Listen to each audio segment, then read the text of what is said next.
I'm Mike Bishop, retired professor of microbiology and immunology at the University of California, San Francisco, where I served on the faculty for 48 years, 11 of them as chancellor. I was born and raised in a town of about 400 in rural Pennsylvania, and my first schooling was in a two-room schoolhouse which accommodated 8 grades.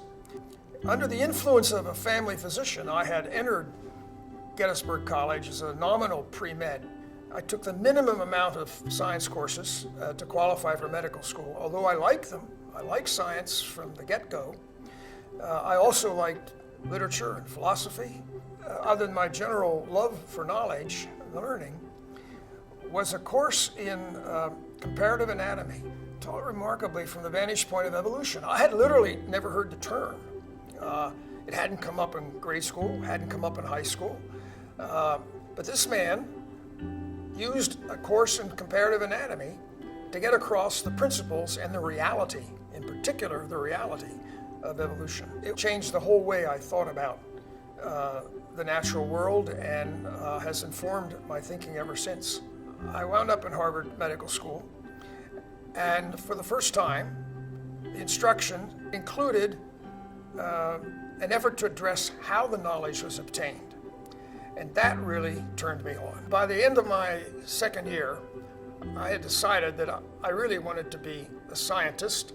I had realized that I was more interested in discovering new knowledge rather than apply known things, which is what most physicians do.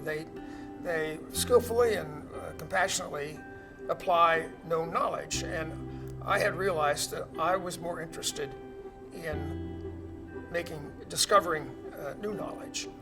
So I took an elective course in animal viruses during my third year in medical school, where for the first time I read and presented original research publications and befriended the instructor for the course, a man named Elmer Pfefferkorn. My first year I was a third year medical student, so I was doing research with Elmer only part-time, mostly on weekends.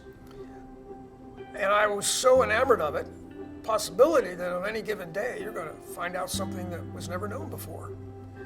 And that happened to me a truly wonderful number of times in my 48 years. It wasn't always a really important thing, but it was a new thing, and that's what gets you out of bed and drives you on the days when nothing works. And that's what I found to be the most motivating and gratifying part of the career.